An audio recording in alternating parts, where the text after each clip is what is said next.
Imagine this. It's 7 a.m. in Rome, and the air smells like roasted coffee beans. A barista slams an espresso shot onto the counter, and in just 25 seconds, it's gone, downed by a local in one swift gulp. That's Italian coffee culture in a nutshell. But here's the question. How did a tiny bean from Ethiopia turn Italy into the coffee capital of the world? Stick around because by the end of this video, you'll uncover the wild history, quirky traditions, and secrets behind Italy's coffee obsession. And trust me, you'll never look at your morning brew the same way again. Welcome back, coffee lovers! Today we're spilling the beans, pun intended, on Italian coffee. From its mysterious origins to the rituals that make it iconic, we've got a lot to cover. So grab your favorite mug and let's jump in. Coffee didn't start in Italy. Shocking, right? It actually traces back to 9th century Ethiopia, where a goat herd named Kaldi noticed his goats got a little too lively after munching on red coffee cherries. Fast forward a few centuries, and coffee beans start popping up in global trade routes. By the 16th century, they hit Venice, Italy's gateway to the world. Why Venice? It was a trading powerhouse, and merchants couldn't resist this exotic black gold. Soon, coffee houses, or botteghe del caffè, sprang up like wildfire. But here's where it gets juicy. The Catholic Church almost banned it. They called it the devil's drink because of its ties to the Islamic world. Spoiler alert, they didn't win that fight. Pope Clement VIII tasted it, loved it, and basically said, "This is too good to ban." And just like that, coffee got the Vatican's blessing. Can you believe it? One sip from a pope changed everything. By the 17th century, coffee was everywhere in Italy. Venice, Florence, Turin, you name it. But it wasn't just a drink. It was a revolution. Writers, artists, and rebels met in these coffee houses to argue, dream, and plot. Italy wasn't even a unified country yet. But coffee? It was already bringing people together. Now, let's fast forward to the 19th century, because this is where Italian coffee gets serious. Enter the espresso machine. In 1884, a guy named Angelo Moriondo patented the first steam-powered coffee gadget in Turin. It wasn't perfect, but it was a start. Then, in 1901, Luigi Bezzera tweaked it, making it faster and more practical. Suddenly, you could pump out a concentrated shot of coffee in seconds. Espresso, Italian for pressed out, was born. And oh boy, did it take off. Think about it. Before espresso, coffee was a slow, sit-down affair. But Italy was modernizing. Factories were humming. People were rushing. Espresso fit that vibe perfectly. Small, strong, and quick.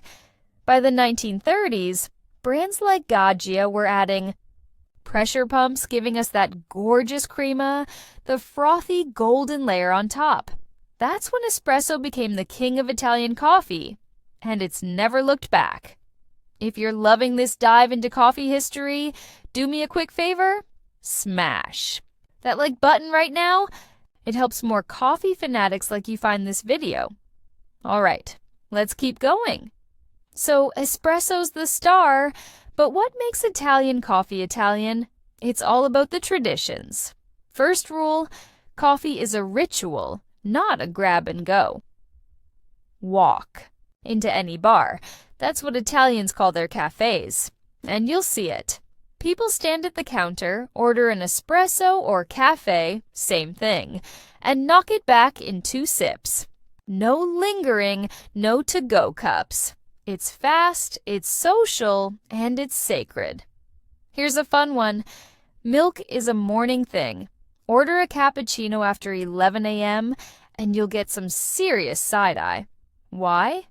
Italians say milk's too heavy for later. In the day, it's breakfast-only territory. After that, it's espresso or bust. Oh, and don't even think about asking for a latte unless you want a glass of plain milk, because that's what latte means in Italian.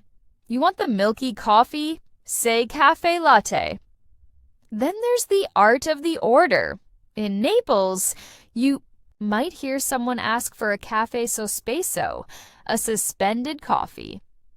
It's this beautiful tradition where you pay for 2 coffees but only take 1, leaving the second for someone who can't afford it.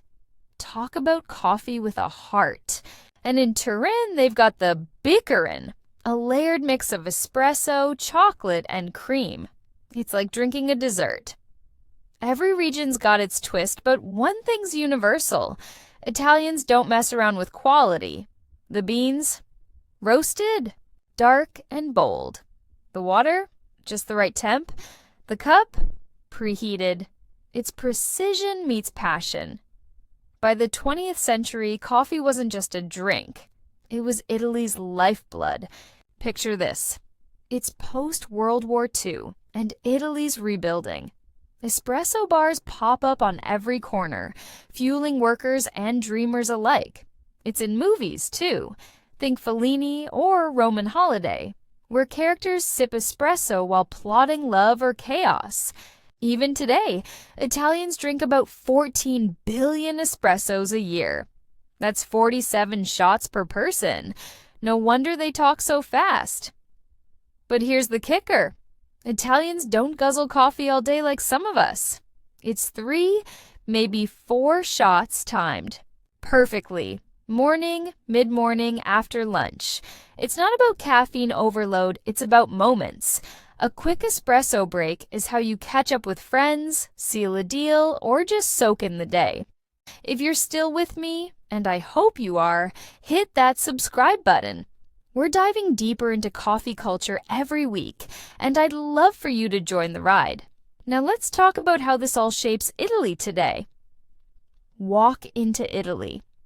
Today, and coffee's still king, but it's evolved. Big cities like Milan have trendy spots with single-origin beans and hip baristas. Yet, in small towns, it's the same old bar with a 50-year-old Gaggia machine and a guy named Giuseppe pulling shots like it's 1965. That's the magic. Tradition meets innovation. And yes, Starbucks tried to crash the party. They opened their first Italian store in Milan in 2018. Fancy, right? But locals? They shrugged. Why pay €5 for a sugary latte when you can get a perfect espresso for one? Italian coffee's too ingrained to budge. It's not just a drink, it's identity. Today, brands like Lavazza and Illy keep Italy's coffee game strong globally. But the soul's still in those little bars. Whether it's a quick cafe in Naples or a frothy macchiato in Venice, it's a taste of history in every sip. So, what's the takeaway? Italian coffee isn't just about caffeine, it's a story. From Ethiopian goats to Venetian traders, from steam machines to modern bars, it's a journey of flavor, culture, and connection. Next time you sip an espresso, think about that pope, those rebels, and the barista who's been perfecting it for centuries. Thanks for sticking with me. What's your favorite coffee tradition, Italian or otherwise? Drop it in the comments. I read everyone, and if you enjoyed this, give it a thumbs up and share it with your coffee crew. Until next time, ciao and happy sipping!